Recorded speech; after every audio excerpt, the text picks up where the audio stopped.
Mes amis, bien le bonjour. Tout le monde a oublié le vol Western Pacific 314 et pourtant c'est un vol qui a conditionné, qui continue jusqu'à maintenant, à conditionner une procédure aérienne très spécifique. Je vous en parlerai en fin de vidéo.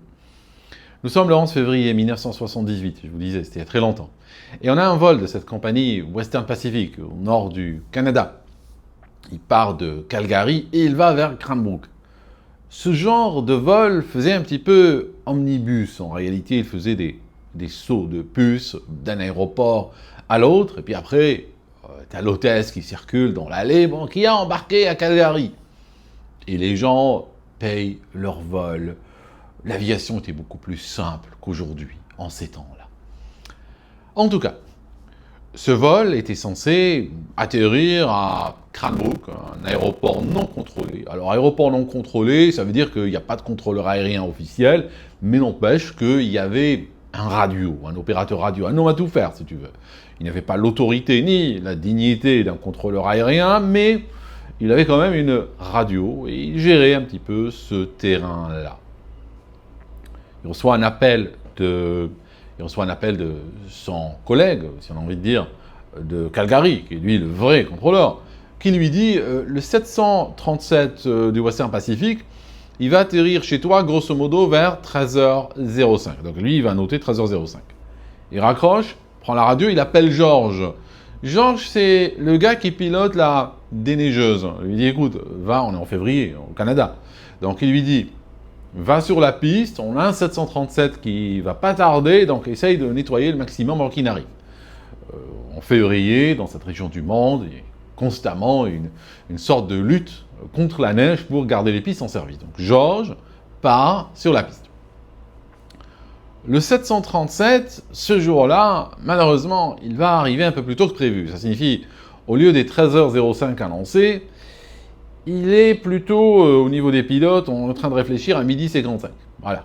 Ils vont arriver 10 minutes plus tôt. Ils vont faire aussi une sorte de, j'ai pas envie de dire erreur, c'était pas une erreur techniquement parlant, une omission.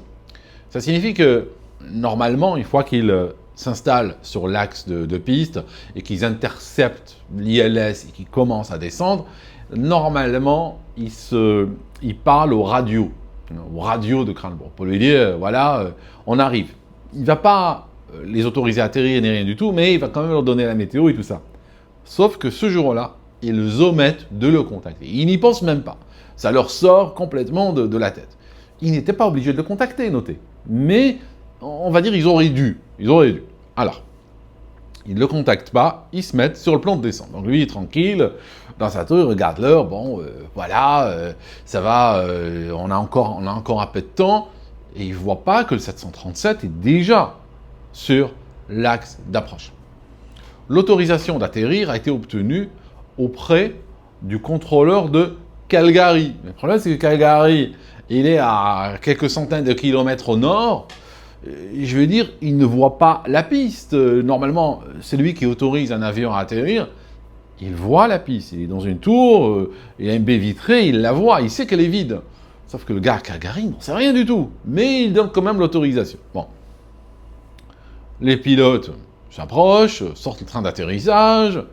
Les volets, il y a 49 personnes à bord dans cet appareil. Ils posent sur la piste. Ils ne voient pas la déneigeuse.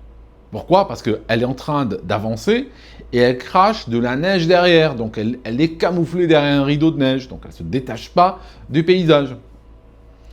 Pose la roulette de nez. Le capitaine prend les manettes des gaz et va enclencher les inverseurs de poussée. Donc les inverseurs de poussée commencent à sortir. Sur le 737-200 qui est muni d'un moteur Pratt & Whitney, deux moteurs Pratt & Whitney, les JT8D, les inverseurs de poussée étaient assez impressionnants. En fait, c'est littéralement un parachute en métal. C'est deux grandes pelles qui s'ouvrent. Le circuit hydraulique qui va les ouvrir. Elles s'ouvrent, clac. Et qu'est-ce qu'elles font ? Elles vont dévier le flux du réacteur vers l'avant. Et après, quand ces petites manettes sont tirées complètement, le réacteur va accélérer et son flux sera dévié vers l'avant et donc ça aide à freiner l'avion, en particulier sur des pistes contaminées, comme par la neige. Donc, le capitaine engage le geste Et soudainement, c'est seulement là qu'il voit la déneigeuse. Elle est à 300 mètres. Elle est à 300 mètres de là, mais sauf que ils vont très vite et 300 mètres, c'est pas grand-chose. Alors, qu'est-ce qu'ils vont faire? Il va prendre sur lui de remettre les gaz. Ça signifie qu'il va prendre les manettes et les pousser à fond. D'accord? Il va pousser les manettes à fond pour redécoller dans un bulk landing. C'est littéralement, il pose et puis il remet à fond les gaz. Alors, quand il remet les gaz, voici ce qui va se passer. Alors, les spoilers, les grosses surfaces qui s'ouvrent au-dessus de l'aile, vont se refermer tout seuls. Automatiquement, ils sont armés à l'atterrissage. Au moment où le train d'atterrissage principal touche, il s'ouvre. Si les manettes sont poussées, ils se referment. Donc ça, c'est la partie facile. Les volets, normalement, il faut les rentrer. Pas complètement, mais sur une remise des gaz sur 737, c'est volé à 15. Or là, ils étaient à 40 pour atterrir. Là, ils décident de redécoller. Pas qu'ils décident, c'est juste dans le feu de l'action, ils n'ont pas le temps. Ils poussent les manettes des gaz et décident de s'arracher, ou il va s'arracher avec les volets complètement sortis. Donc ça ne donne pas d'excellente performance. C'est pas qu'il ne monte pas l'avion avec les volets complètement sortis, il monte quand même. Mais la performance du premier et deuxième segment est catastrophique. Donc il va monter presque à plat. En tout cas, dans le feu de l'action, ils tirent sur le manche et ils vont passer 3 mètres au-dessus de Georges. Donc, déjà là, on a évité ce volet du désastre. Malheureusement, il y en a d'autres qui guettaient ce vol-là. Alors, je vous raconte. L'histoire des pelles, ces pelles en métal qui ressemblent à, je vous disais, un parachute métallique, eh bien, au moment où ça a été conçu, ça a fait couler de l'encre. La conception du 737, ou sa certification, tout du moins, date de 1967. Et donc, en ces temps-là, on a eu des scrupules, on a eu des inquiétudes au sujet de ces pelles-là. L'inquiétude, c'était « what if elles s'ouvrent en vol ?» Et oui, et si elles s'ouvraient en vol, effectivement, elles pourraient causer des veuves et des orphelins, n'est-ce pas? Donc, les inverseurs de poussée en vol, on n'aime pas ça. Il fallait que Boeing trouve le moyen de rassurer la FAA, qui est l'organe de régulation aux États-Unis, que ceci ne va jamais arriver. Et voilà ce qu'ils ont fait. Ils ont fait ceci. Sur les avions de ligne, il y a un interrupteur, des interrupteurs de contact, qui sont au niveau des trains d'atterrissage. Ces interrupteurs disent au système de l'avion si l'avion est posé sur le sol, signifie s'il y a du poids qui est posé sur le train d'atterrissage, ou bien si l'avion est en vol. Okay, ça définit, on est en vol, on est au sol. Donc, ils vont décider d'exploiter cet interrupteur-là. Et comment cela? Ils disent à la FAA, quand cet interrupteur n'est pas pressé, ça signifie quand l'avion est en vol, eh bien, automatiquement, la pression hydraulique est désactivée sur les inverseurs de poussée. Ben voilà. Donc, moyennant cela, il n'y a aucun moyen que ça sorte en vol. C'est pas possible. Même si on veut le sortir exprès, ça ne sortira pas. Parce qu'il n'y a pas de pression hydraulique sur les vérins qui mobilisent ces pelles en métal. Ok, parfait. Mais remarquez, mes amis, remarquez que cette sécurité, qui à l'époque a été pensée, on a dit, elle est parfaite, je veux dire, ça ne s'ouvre pas en vol, ça ne s'ouvre pas en vol. Eh bien, il y avait quand même un manquement énorme. Et ça vous montre la limite du langage humain aussi. Ça vous montre la limite. Je vous raconte et on va voir cette limite, comment elle va se manifester. Le capitaine remet les gaz à fond. Il entend les moteurs augmenter de puissance. Il arrache l'avion parce qu'il ne veut pas aller à l'impact. Passe au-dessus de la déneigeuse. Mais attention, les pelles des reverses étaient ouvertes au moment où il avait commencé le freinage. Quand il repousse les gaz, elles font quoi? Elles commencent à se refermer. Il y a un système hydraulique qui commence à les refermer. Celle du moteur droit se referme. Sauf que, au moment, à l'instant où elle allait finir par se refermer, il lui fallait quelques centimètres, il fallait 5 centimètres.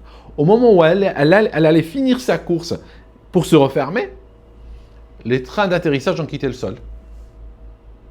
Il se passe quoi à ce moment-là? Tel que le système est programmé, la pression hydraulique va cesser soudainement sur les inverseurs de poussée. Donc, l'inverseur de poussée gauche, qui était légèrement plus lent que le droit, eh bien, ne finira pas sa course. Et l'avion est déjà en vol. Donc, il n'y a plus d'hydraulique pour qu'il se ferme. Donc, il va rester partiellement ouvert.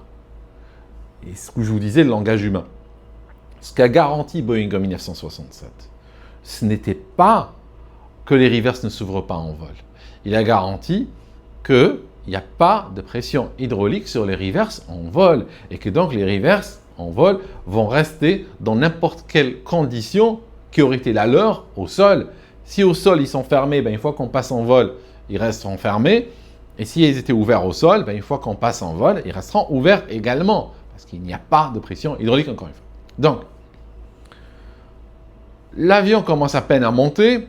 Et là, il y a beaucoup de choses qui vont se passer très rapidement. Ça signifie que les pilotes sentent que l'appareil est en train vraiment d'aller vers la gauche. L'effet que ça leur fait, ça fait l'équivalent d'une panne moteur en plus grave. Alors, il y a une chose quand même que Boeing avait rajoutée, c'est que il y a un système qui détecte quand il y a une incohérence entre la position des pelles des reverses et le régime du moteur. Donc, et la manette des gaz. Donc, ce que le système a remarqué assez rapidement, c'est que la manette des gaz du réacteur numéro 1, le gauche, était avancée, mais que les pelles des reverses étaient ouvertes. Qu'est-ce qu'il a fait? Il a mis le réacteur au ralenti, automatiquement. Il ne va pas l'éteindre, mais il va le mettre au ralenti. C'est une manière de ne pas aggraver la situation. C'est une manière de réduire l'étendue des dégâts. Parce que tu n'as pas envie, en plus d'avoir les pelles des reverses ouvertes, tu n'as pas envie d'avoir le réacteur qui est à fond. Donc, il ralentit ce réacteur-là. Mais, mettons sur le plan aérodynamique, si tu regardes la cinématique de ces pelles en métal, elles sont soumises à deux forces.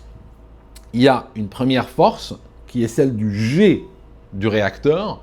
Eh bien, cette air-là, il a tendance à les refermer, il a tendance à les écarter, il a tendance à les séparer. Elles sont comme ceci. Donc, si le flux d'air arrive comme ça, il a tendance à les séparer. Donc, il va tendance à les ramener à leur position neutre, à leur position de rangement. Oui, mais il n'y a pas que ça. Le fait qu'elles soient ouvertes comme ceci, il y a le vent relatif. Le vent relatif a tendance à les garder ouvertes. D'accord? Le vent relatif tape sur les lèvres les plus éloignées du plan de fermeture et il a donc tendance à créer un moment qui va les garder ouvertes. Donc en fait, on a une lutte de deux forces. Quand le réacteur ralentit, il se passe quoi? La force du flux de l'air du réacteur est faible et à ce moment-là, c'est l'aérodynamique qui va gagner et les pelles vont rester complètement ouvertes. Et donc, le ralenti-vol du réacteur, parce qu'un réacteur au ralenti-vol qui est supérieur au ralenti-sol, il pousse quand même, eh bien, celui-ci va être dévié vers l'avant. Donc, on a un réacteur qui est pire que d'être en panne. Au contraire, il est en train de pousser dans la mauvaise direction. Plus ces pelles ouvertes créent une résistance aérodynamique formidable, comme un petit parachute, encore une fois.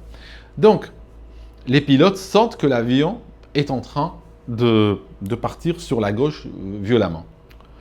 Le copilote fait quoi? Il va aller sur l'interrupteur. Il y a un interrupteur sur le plafonnier, littéralement, qui est couvert par un cache. Et ce cache-là, il est scellé par une sorte de petit truc en métal, de petits fils en métal. On peut l'ouvrir. Hein. Sur le 737, il y a certains boutons qui sont comme ça. Je pense qu'il y en a même un ou deux sur l'Airbus. Donc, ce qu'il fait, il va l'ouvrir, donc il va casser le fil pour enclencher